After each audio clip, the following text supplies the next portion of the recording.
우리 옆 사람 인사하겠습니다. 갑절의 은혜 받으시기 바랍니다. 갑절의 은혜 받으시기 바랍니다. 오늘도 하나님 우리에게 놀라운 주의 음성을 들려주시기 바랍니다. 사도행전 강해 47번째 시간, 갈등을 선으로 바꾸시는 하나님이라는 제목으로 말씀을 증거하겠습니다. 세상에는 수많은 사람들의 자서전이 있습니다.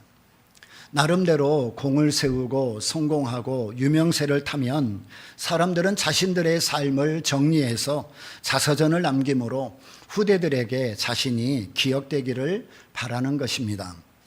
그러나 대부분의 자서전에는 자신의 성공담이나 삶을 미화하여 기록하지 허물이나 약점이나 실수를 기록하진 않습니다. 자신의 삶이 부끄러움을 당치 않기 위해서죠. 그런 점에서 자서전의 내용은 있는 그대로를 믿기보다는 지혜롭게 분별하여 읽는 것이 좋습니다. 하지만 성경은 이 세상에 그 어느 책보다도 정직하고 그리고 진실한 책입니다. 성경에는 절대로 거짓된 내용이 한자도 없습니다. 심지어 믿음의 위대한 영웅들에 관해서도 성경은 그들의 약점과 실수를 적나라하게 기록하고 있습니다. 의인이었던 노아도 홍수가 끝난 후에 술에 취하여 실수하는 모습을 보였습니다. 또 믿음의 조상 아브라함도 애굽에 데려가 자신의 생명이 두려워서 아내를 내어줄 뻔한 위기를 당하게 되었습니다. 다윗은 위대한 왕이었지만 밧세바를 취하는 실수도 했습니다. 베드로는 예수님의 곁에서 3년을 따라다녔지만 마지막에 예수님을 3번이나 저주하며 부인했던 모습을 보여줍니다. 성경은 그들을 영웅으로 만들기 위해서 그들의 실수나 약점들을 결코 감추지 않습니다. 이러한 기록들을 통해서 그처럼 위대한 인물들도 우리와 같은 연약한 사람들이었음을 우리는 알게 되어지죠. 그럼에도 불구하고 하나님께서는 그런 연약한 사람들을 통해서 위대한 하나님의 역사를 이루는 통로로 쓰셨다는 것입니다. 바울과 바나바는 제1차 전도 여행을 마치고 안디옥에서 잠시 휴식을 취하고 있는데 예루살렘에서 온 어떤 사람들이 이방인 그리스도인들도 할례를 받지 않으면 구원받을 수 없다고 주장하게 됐습니다. 갑자기 평안했던 안디옥 교회에 큰 혼란이 일어나게 된 겁니다. 그러나 성령의 인도하심 가운데 예루살렘 공의회가 소집되게 되었고 의논하는 가운데 하나님께서는 우리를 구원하실 때 어떤 자격이나 조건을 요구하지 아니하시고 구원해 주셨는데 우리도 이방인들에게 짐을 지우지 않는 것이 마땅하다 하는 결론을 내면서 교회가 다시 평안을 되찾게 되었습니다. 이제 바울은 바나바에게 1차 전도여행 동안에 전도했던 지역들을 다시 순회하면서 예수 믿고 구원받은 하나님의 사람들이 어떻게 지내고 있는지 살펴보자고 제의하게 됩니다. 오늘 본문 36절에 수일 후에 바울이 바나바더러 말하되 우리가 주의 말씀을 전한 각성으로 다시 가서 형제들이 어떠한가 방문하자 하니 그럽니다. 아마도 그들이 제1차 전도여행을 마친 것은 겨울이 되기 직전이었을 것이고 그들이 다시 전도여행을 떠나고자 한 것은 겨울이 지나고 봄이 되었을 때일 것으로 보입니다. 당시 지중해를 중심으로 한 날씨는 혹독한 겨울 날씨로 인해서 사람이 이동하기가 불가능합니다. 그렇기 때문에 겨울철에는 전쟁도 쉬고 그리고 봄이 되면 다시 전쟁하기도 했던 기록이 있습니다. 바나바는 바울의 제의에 전적으로 동의합니다. 그런데 마가 요한을 데리고 가는 문제로 인해서 바울과 바나바 사이에 큰 다툼이 일어나게 됐습니다. 바나바는 조카인 마가를 다시 데려가자고 그랬고 바울은 1차 전도여행 때 도중에 돌아간 마가를 다시 데리고 갈 수 없다고 맞서게 된 겁니다. 자, 37, 38절에 바나바는 마가라는 요한도 데리고 가고자 하나 바울은 밤빌리아에서 자기들을 떠나 한 가지로 일하러 가지 아니한 자를 데리고 가는 것이 옳지 않다 하여 그럽니다. 바나바는 마가를 데리고 가서 다시 한번 기회를 주고 그를 격려하자고 한 반면 바울은 그런 사람을 데리고 가면 다시 낭패를 볼 것이 뻔한데 왜 데리고 가냐 하면서 서로 의견이 갈라지게 된 겁니다. 여기서 우리는 바울과 바나바의 보이지 않는 기질을 엿볼 수 있습니다. 바울은 일을 중시하는 인물이고 바나바는 사람을 중시하는 인물입니다. 과연 누구의 의견이 더 옳을까요? 바나바는 사람을 일보다 더 중요하게 생각했습니다. 그래서 사울이 회심한 후에 다메섹까지 가서 그를 예루살렘으로 데리고 와 제자들에게 소개해 주었고 다소의 은거에 있던 이 바울을 찾아가 안디옥에서 함께 목회를 하도록 배려해 주었던 사람입니다. 마찬가지로 이번에도 바나바는 마가가 비록 한 번 실수를 했지만 한 번 기회를 다시 주어서 그를 격려함으로 지난날의 실패를 만회하도록 하는 것이 좋다 하는 의견을 내놓은 거예요. 역시 바나바다운 성품입니다. 단순히 마가가 그의 조카였기 때문은 아닌 것입니다. 반면에 바울은 사람보다 일을 중요하게 생각하는 사람입니다. 바울은 사사로운 감정 때문에 하나님의 일을 망칠 수 없다고 생각했어요. 마가는 1차 전도 여행 때 바울과 바나바를 버려두고 혼자서 돌아가고 말았습니다. 아마도 마가에게는 바울과 바나바처럼 이방인 선교에 대한 투철한 사명감은 없었던 것 같아요. 그저 삼촌이 간다니까 별 생각 없이 따라가기에 전부였습니다. 그런데 가다 보니까 어려운 일이 한두 가지가 아니고 그리고 위험한 일이 한두 번이 아니었습니다. 야, 이거 내가 이렇게 가다가는 큰일 나겠다. 뭐 사명이 있고 그 다음에 부르심이 있어서 간 것이 아니라 삼촌이 가자니까 간 거죠. 그런데 가다 보니까 예상치 못한 위험도 위기도 어려움도 계속 일어나고 있는 거예요. 그래서 그만 포기하고 돌아가 버리고 말았습니다. 아마도 마가가 도중에 전도여행을 하다가 포기하고 돌아갔을 때 바울과 바나바 마음에는 상당히 실망하고 보이지 않는 상처도 있었을 겁니다. 마찬가지로 교회에서도 함께 교회를 섬기고 주의 일하다가 부득이한 일이 아닌 개인적인 일이나 관계의 문제로 인해서 교회를 옮기거나 또 도중에 하던 일을 그만두면 열심히 믿음으로 살려고 애쓰는 다른 성도들에게 큰 실망과 상처를 주게 될 가능성이 있습니다. 한 사람의 낙오가 때로는 전체에게 큰 영향을 미치게 되는 겁니다. 물론 무슨 일이든지 처음부터 끝까지 완벽하게 다 잘 될 수만은 없습니다. 일하다 보면 이런저런 일이 생기게 마련이고 부득이한 일이 발생하기도 합니다. 그러나 가급적 나 때문에 다른 사람이 실망하거나 낙심하게 해서는 안 됩니다. 할 수 있다면 처음부터 끝까지 성실한 마음으로 맡겨진 일을 그리고 하던 일을 함께 하던 모든 계획들을 잘 이뤄가는 것이 바로 충성인 것입니다. 마가의 도중 탈락으로 실망과 상처를 받았던 이 바울은 당시의 일을 상기하면서 마가가 같이 가서는 절대로 안 된다고 주장했습니다. 혹시나 이번에도 같이 갔다가 또 도중에 힘들다고 그만두고 돌아온다면 하나님의 일을 그르치기 때문에 절대 함께 할 수 없다고 주장한 거죠. 그래서 결국 두 사람은 합의를 보지 못하고 심하게 다투고 피차 갈라서게 되었습니다. 39절 앞부분에 보니까 서로 심히 다투어 피차 갈라서니 그랬어요. 참 우리는 성경을 보면서 참 아무리 위대한 사도 바울이라도 바나바라도 연약한 허물들이 있었다는 것 알 수 있습니다. 마가로 인하여서 심히 다투어 피차 갈라서니 얼마나 싸웠길래 심히 다투고 피차 갈라섰는가? 뭐 여러분의 상상에 맡기겠습니다.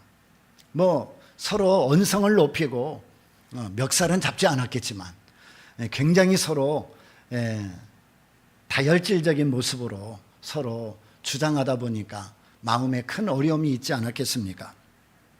하나님의 나라 확장과 이방 선교를 위해서 선교사로 부름받은 바울과 바나바였지만 마가로 인한 문제는 결국 두 사람 사이에 화해가 아닌 결별로 끝나고 말았습니다. 결국 두 사도는 각자의 길을 걷게 됩니다. 바나바는 마가를 데리고 그의 고향인 구브로로 가게 되었고, 바울은 실라를 택하여 함께 수리아와 길리기아로 갔습니다. 39절로 41절에 바나바는 마가를 데리고 배 타고 구브로로 가고, 바울은 실라를 택한 후에 형제들에게 주의 은혜의 부탁함을 받고 떠나 수리아와 길리기아로 다녀가며 교회들을 굳게 하니라. 여기 40절에 의하면 안디옥 교회는 공식적으로 바울의 의견을 지지했던 것 같습니다. 아마도 교회 입장에서는 지난 경험을 돌아보면서 바울과 바나바의 논쟁에서 바울의 생각이 옳다고 손을 들어준 것 같습니다. 그러나 바울이 교회로부터 지지를 받고 제2차 전도 여행을 떠났지만 바울의 마음은 그 어느 때보다도 무거웠고 그의 마음은 매우 침통했을 겁니다. 서로 말은 안 했지만 심히 다투어 갈라섰다고 했으니 여러분, 그 쓰라린 가슴을 안고 출발하는 이 두 사도의 모습을 생각해 보십시오. 얼마나 발걸음이 무거웠겠습니까? 안 가면 안 되는 발걸음이고 반드시 가야 되는 부르심의 길인데 마음이 평안해야 되는데 그러질 못한 거예요. 여러분, 싸우고 나면 우리가 행복합니까? 싸우고 나면 우리가 기쁩니까? 싸우고 나면 이겼다는 승리가 여러분 마음에 듭니까? 그렇지 않잖아요. 크든 작든 서로 마음이 다툼이 있고 싸우고 나면 우리 마음에 불행한 마음이 들어요. 우리 마음이 얼마나 힘들고 어려운지 몰라요. 그런 마음을 가지고 서로 전도여행을 떠났으니 여러분, 그 마음이 얼마나 힘들고 어려웠겠습니까? 가히 짐작이 됩니다. 여기서 우리는 인간의 연약한 모습을 발견하게 됩니다. 바울과 바나바가 위대한 선교사들이요 사도들이었지만 그들도 역시 우리와 같은 성정을 가진 사람이었다는 겁니다. 하나님을 경외하고 훌륭한 믿음과 소명의 의식을 가지고 있었지만 그들도 완벽한 영웅들은 아니었다 하는 겁니다. 그렇지만 하나님께서는 이 두 사도의 다툼과 결별을 오히려 선으로 바꾸어 주셨습니다. 옮기는 발걸음은 너무 무거웠고 침통했어요. 그리고 그 마음은 누구도 헤아릴 수 없는 상처를 입었습니다. 그리고 각자의 길로 가게 됐어요. 이 사람들이 볼 때는 저 두 사람 괜찮을까? 저렇게 가서 과연 주의를 할 수 있을까? 아마 염려와 걱정이 꽤 많았을 겁니다. 그런데 그런 모든 과정을 아시는 하나님께서는 이 다툼과 갈라섬을 오히려 선으로 바꾸어 주셨습니다. 비록 생각이 다르고 의견이 달라서 한 팀에서 두 팀으로 갈라지게 되었지만 바울은 나중에 로마서에 보면 이렇게 고백해요. 로마서 8장 28절 우리 같이 한번 읽을까요? 우리가 알거니와 하나님을 사랑하는 자 곧 그 뜻대로 부르심을 입은 자들에게는 모든 것이 합력하여 선을 이루느니라. 아멘. 우리 눈에 보기에는 죄송하지만 들판 싸웠어요. 다시는 안 볼 것처럼 등을 돌리고 각자의 길로 갔습니다. 그것을 보고 있는 성도들 그리고 그 교회 마음이 얼마나 불안하고 두근두근 거렸겠습니까? 그런데 하나님은 이 모든 다툼과 갈라섬 그리고 이 분열과 갈등이라는 이 모든 결과를 끝내지 아니하시고 오히려 이 두 사람이 한 팀에서 두 팀으로 갈라졌지만 그 결과를 보면 하나님께서 오히려 합력하여 선을 이루게 하셨다는 결과를 주시더라는 겁니다. 우리가 이 세상을 살 때 또 신앙생활하면서 가급적 다투거나 분열하면 안 돼요. 할 수 있는 대로 한 팀이 되어야 되죠. 그런데 모든 것이 한 팀이 된다고 다 또 좋은 것은 아닙니다.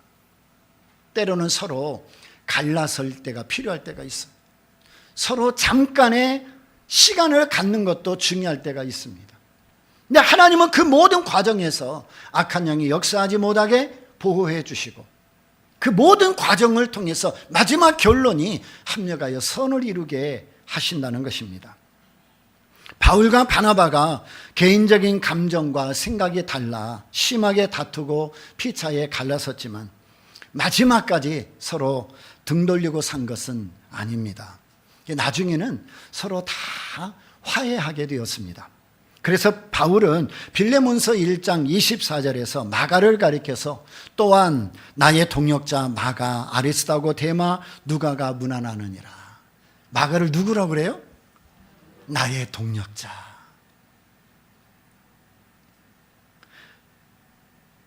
중간에 도중에 탈락하고 떠남으로 인하여 많은 부담을 주고 어려움을 주었던 그 마가를 나중에 이 바울은 나의 동역자 마가 이렇게 이야기를 해요.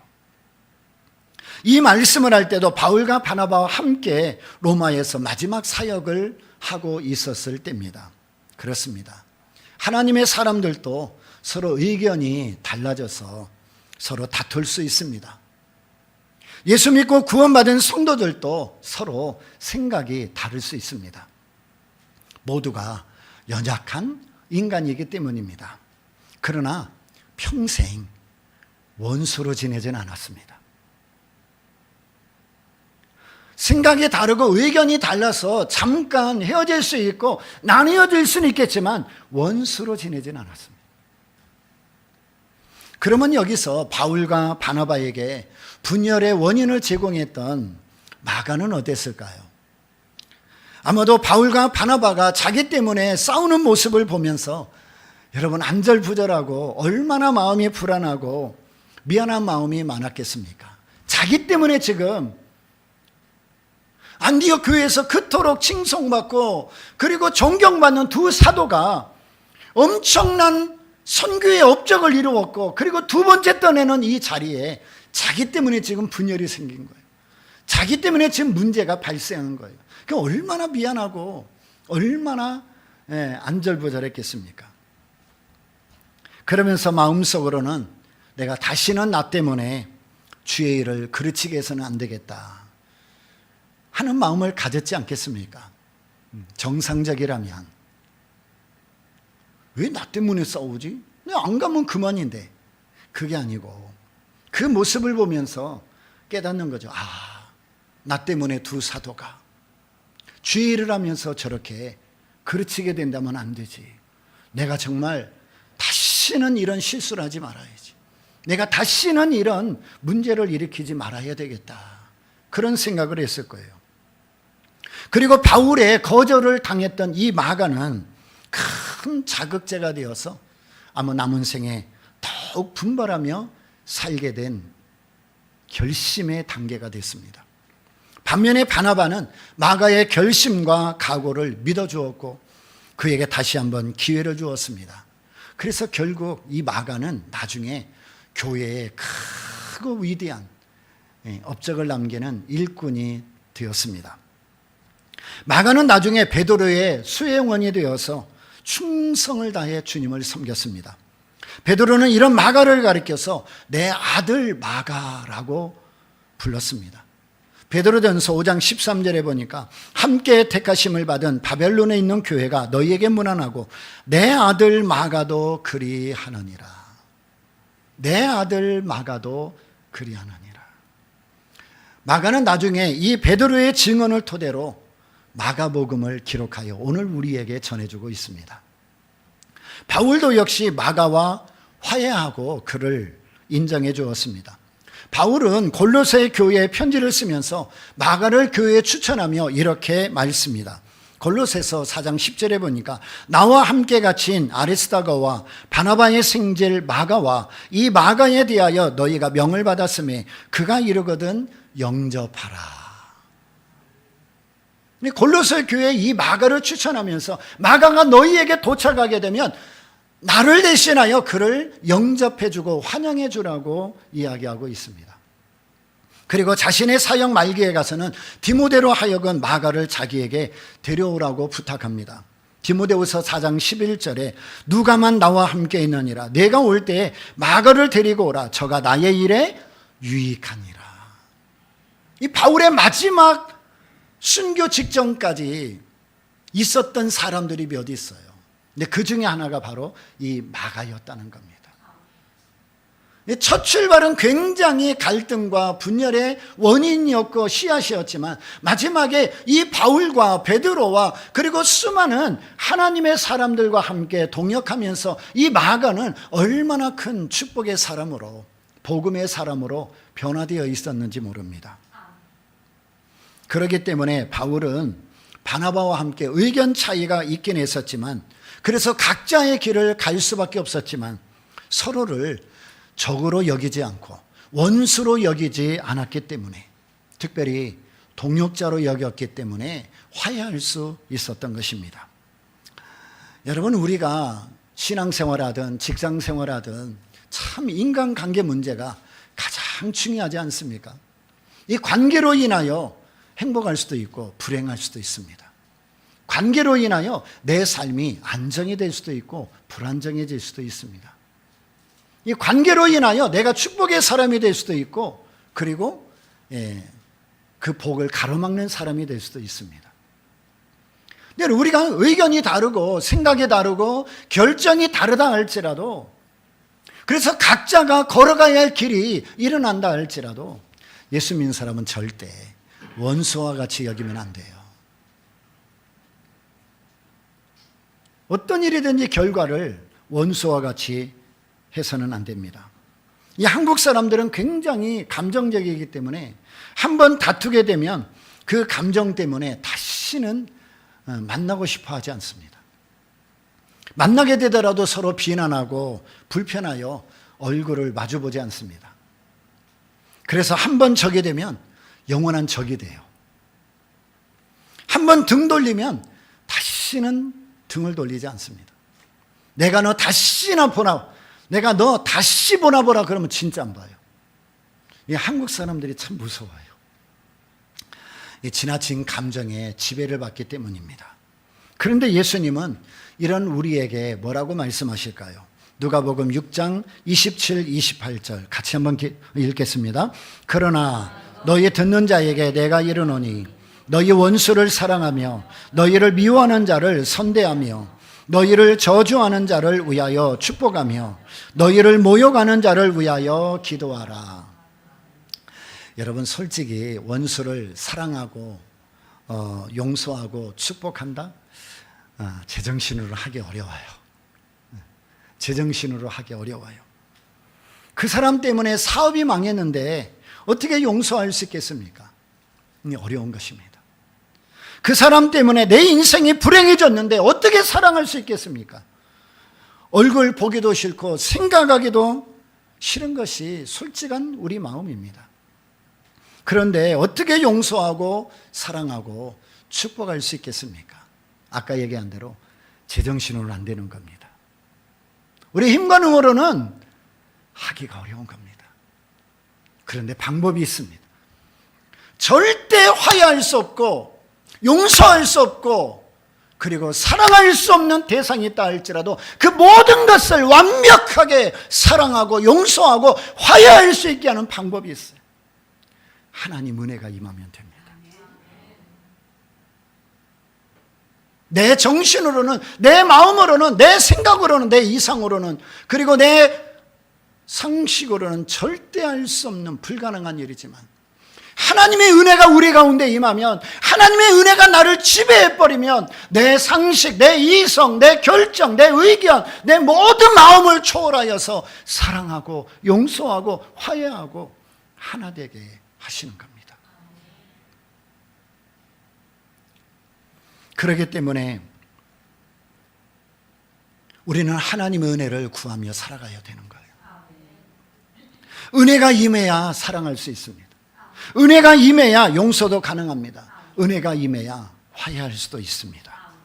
예수님은 십자가에 죽으시는 그 위에서조차 자기를 죽이는 모든 사람들을 용서해달라고 기도했습니다. 스데반 집사님은 자기 애를 향하여 돌을 던지며 죽이려 하는 그 모든 사람들을 향해 주여 저들을 용서해달라고 부르짖었습니다. 용서하기 원하십니까? 사랑하기 원하십니까? 화해하기 원하십니까? 관계 회복하기 원하십니까? 그러면 먼저 그 상대방의 얼굴을 떠올리기 전에 하나님 앞에 하나님의 은혜를 먼저 구하십시오. 그 상대방 얼굴을 떠올리는 순간 우리는 은혜도 임하기 어려워요. 사랑하기 어려워요. 용서하기 어려워요. 왜? 그 사람 얼굴만 떠오르면, 그 사람 얼굴만 생각하면 우리 마음이 다 뒤집어지기 때문에, 격동하기 때문에, 내 감정을 추스르기가 어렵기 때문에, 여러분, 내 마음에 있는 그 모든 묶인 것과 쓴뿌리와 원수같이 여기는 그 상대방을 떠올리기 전에 하나님, 저에게 은혜를 주세요. 하나님, 사랑할 수 있는 은혜, 용서할 수 있는 은혜, 화해할 수 있는 은혜, 회복할 수 있는 은혜를 먼저 저에게 부어주세요.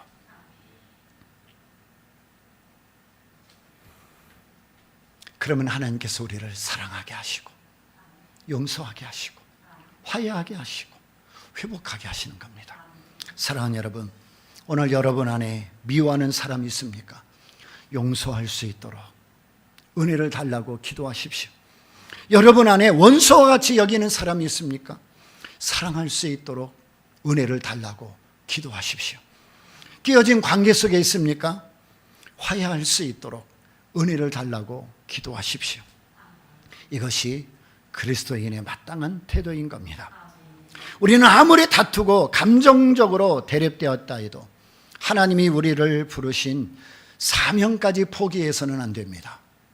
바울과 바나바는 그렇게 심하게 다투었지만 가장 중요한 선교 사역은 포기하지 않았습니다. 비록 갈등이 있었고 의견 대립이 있었고 그리고 심히 다투어 갈라져 따로따로 길을 갔지만 하나님이 그들에게 주신 선교라는 사명까지 포기하진 않았습니다. 그들은 다툼이 있은 후 각자 다른 곳을 향하여 전도 여행을 떠났습니다. 바울과 바나바가 이러한 사명을 포기하지 않았기 때문에 비록 다투고 분열되었음에도 불구하고 복음은 힘차게 전해질 수 있었던 겁니다. 사람들은 대개 사소한 것들 때문에 다툽니다. 그런데 다투다 보면 모든 것을 끝장낼 사람들처럼 너 죽고 나 죽자 하는 식으로 싸웁니다. 그리고는 서로 상처를 받아 오랫동안 마음고생을 합니다. 그렇게 싸우다 보면 성냥불로 집을 태우듯이 아무것도 아닌 사소한 문제 때문에 돌이킬 수 없는 결과를 초래하고 마는 겁니다. 부부 사이도 그렇고 부모 자녀 사이도 그렇고 친구 사이도 그렇고 동료 사이도 그렇습니다. 사소하고 작은 일이 오해가 되고 그래서 결국은 관계가 깨지게 되고 나쁜 결과를 얻게 되는 것입니다. 그런데 이런 일이 교회 안에도 있다는 것 아십니까? 사소한 일로 교회를 떠나고 시험 들고 파당이 생기고 법적 분쟁과 다툼이 일어납니다. 그렇기 때문에 교회 안에서는 그 어디서보다도 서로 조심하고 그리고 배려하고 서로 듣기를 힘쓰고 서로 섬기기를 힘써야 됩니다. 사탄은 언제든지 크고 작은 문제로 우리의 감정을 격동시키고 생각을 나뉘게 하고 그래서 우리를 분열하게 합니다. 그런데 성령님은 그 모든 것을 하나 되게 하시는 능력의 하나님이신 거예요. 여러분, 분열이 있는 것을 보십시오. 하나님의 역사가 없습니다. 근데 하나 된 것을 보십시오. 하나님의 성령의 강력한 역사가 임하는 것이에요. 분열이 있는 곳에는 사랑도 행복도 기쁨도 감사도 전혀 없어요. 근데 하나 된 것을 보면 행복하고 감사가 넘치고 위로가 있고 격려가 있고 여러분, 우리 삶이 거기에 있으면 얼마나 기쁘고 감사한지 몰라요. 여러분은 어떤 곳에 있기를 원하십니까? 분열하는 것입니까? 하나 되는 것입니까? 질문 자체가 필요 없는 거죠. 저는 우리 교회와 모든 성도들에게 하나님의 은혜가 폭포수같이 임해서 서로 사랑하고 서로 용서하고 서로 배려하고 서로 하나 되기를 힘쓰는 축복된 교회가 되기를 바랍니다. 친한 친구 두 사람이 사막을 걸어가고 있었습니다. 여행 중에 가다 보니까 갈등이 생겨가지고 서로 다투게 됐어요. 그런데 한 친구가 그만 화를 이기지 못하고 다른 친구 뺨을 때리고 말았습니다. 뺨을 맞은 친구는 너무 마음이 속상하고 화가 났고 분노가 일었지만 아무 말하지 않고 모래에다가, 어디에다가? 모래에다가 이렇게 썼습니다. 오늘 가장 친한 친구가 내 뺨을 때렸다.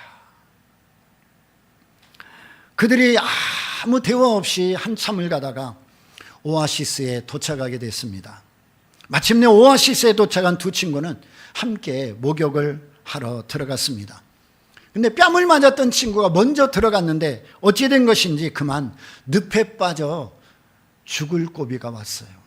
위기가 닥쳤습니다. 그때 뺨을 때렸던 친구가 온 힘과 방법으로 그 친구를 다시 꺼내어 구해 주었습니다. 늪에서 빠져나온 친구가 이번에는 돌에다가, 어디에다가? 돌에다가 이렇게 새겼습니다. 오늘 가장 친한 친구가 내 생명을 구해 주었다. 뺨을 때린 친구가 그 맞은 친구에게 너무 의아해서 물었습니다. 아니, 왜 너는 내가 때렸을 때는 모래에다가 쓰고 내가 너를 구해줬을 때는 돌에다가 썼냐? 그랬더니 그 친구가 이렇게 말했습니다. 누군가 나를 괴롭혔을 때 모래에 그 사실을 써야 용서의 바람이 불어와 그것을 지워버리거든. 그러나 누군가 나에게 좋은 일을 해주면 그 사실을 돌에 새겨야 바람이 불어도 영원히 지워지지 않으니까. 원수는 물에 새기고 은혜는 돌에 새기라는 속담이 있죠. 가만히 생각해 보면 너무 맞는 말인데 사실 우리 삶을 돌아보면 우리는 거꾸로 살 때가 참 많습니다. 잊어서는 안 될 소중한 은혜는 물에 새겨 금방 잊어버리고 마음에서 버려야 할 원수는 돌에 새겨서 두고두고 기억하는 게 우리입니다. 은혜를 마음에 새기면 고마움이 마음에 남아서 누구를 만나도 무슨 일을 해도 항상 감사하기 마련입니다.